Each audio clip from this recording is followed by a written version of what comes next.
देखिए, अब इसमें प्रत्यक्ष को प्रमाण की ज़रूरत कहाँ है।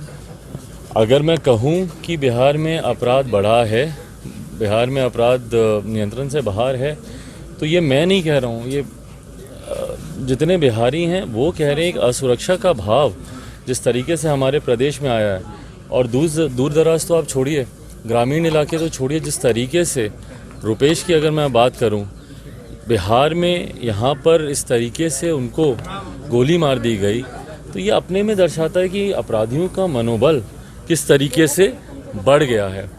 हमारे मुख्यमंत्री कहीं ना कहीं अपराध पर नियंत्रण करने के लिए ही जंगल राज का विकल्प बनकर आए थे, पर आज अगर पुनः वैसी ही परिस्थिति हो गई है और दिन दहाड़े यहाँ पर लोगों को गोली मार दी जाती है, उनकी हत्या कर दी जाती है।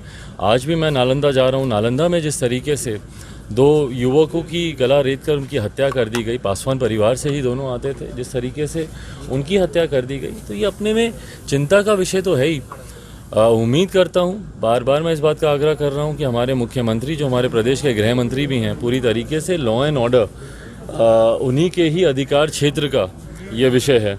तो उम्मीद करता हूँ कि मुख्यमंत्री रोज़ हो रही इन घटनाओं का संज्ञान लें और कोई उचित कदम उठाएं, ताकि बिहारियों में सुरक्षा का भाव आए।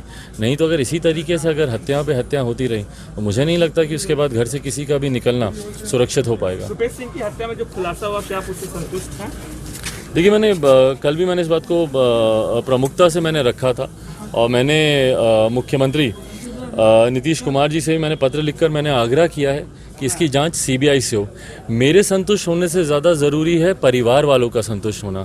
मैं रुपेश जी के परिवार के सदस्यों के मैं संपर्क में हूँ, और उन्होंने ही मुझसे ये आग्रह किया है कि जिस तरीके से इस मामले को रफा दफा करने की कोशिश की जा रही है, उनके परिवार वालों का मानना है कि कोई बड़े व्यक्ति को बचाने की कोशिश की जा रही है।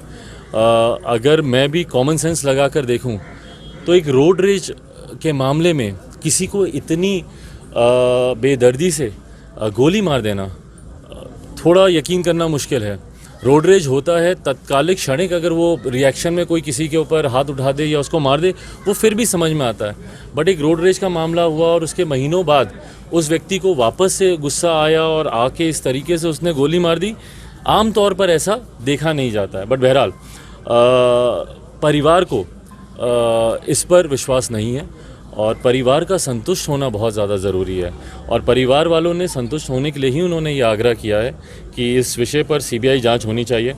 मुझे याद है पिछली बार भी जब मेरी सुशांत सिंह राजपूत जी वाले विषय पर जब मेरी उनसे बातचीत हुई थी, उस वक्त भी उनके जितने प्रशंसक हैं सुशांत सिंह राजपूत जी के, वो भी चाहते थे कि उनकी भी जांच सीबीआई से होनी चाहिए।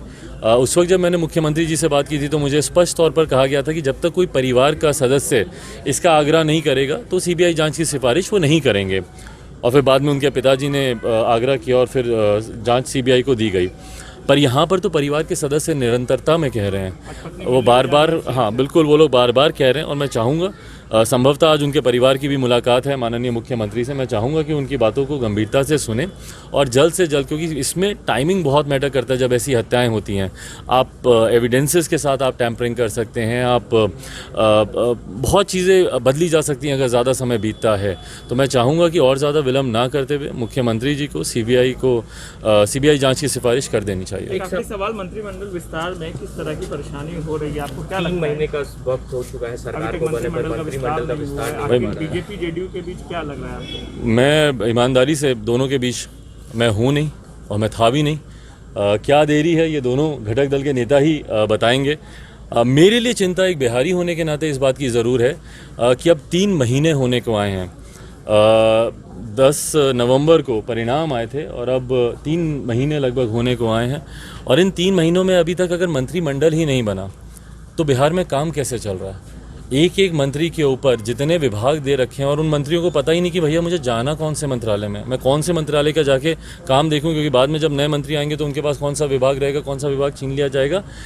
सरकारी कामकाज पूरा ठप हो रखा है, और 3 महीने तक बिहार जैसे प्रदेश में, जहां पर विकास के कार्यों में वैसे ही बहुत विलम्ब हो रखे हैं, वहाँ पर अगर 3-3 महीने तक अगर मंत्रिमंडल का विस्तार ही नहीं होता है, मंत्रियों को जिम्मेदारी ही नहीं दी जाती है, तो कहीं ना कहीं ये बिहार में बिहारियों के साथ ये गलत हो रहा है। उनके कार्य रोके जा रहे हैं। मैं आग्रह करूंगा कि जो भी आपसी मतभेद हो उसको बैठ के सुलझाया जाए और मंत्रिमंडल विस्तार जल्द से जल्द होना चाहिए ताकि बिहार में कामकाज सुचारू रूप से चले और जितने भी नेता हैं वो बिहार के विकास की तरफ ध्यान दें, ना कि सिर्फ अपने संगठन, क्योंकि देखा जा रहा है कि जिस तरीके से सरकारी पक्ष बिहार से ज़्यादा ध्यान उनका अपने संगठन के को मजबूत करने में है। मुझे लगता है कि जब आप सत्ता में होते हैं, सरकार में होते हैं और प्रदेश की जिम्मेदारी आपके ऊपर होती है तो आपकी प्राथमिकता प्रदेश होना चाहिए, ना कि संगठन।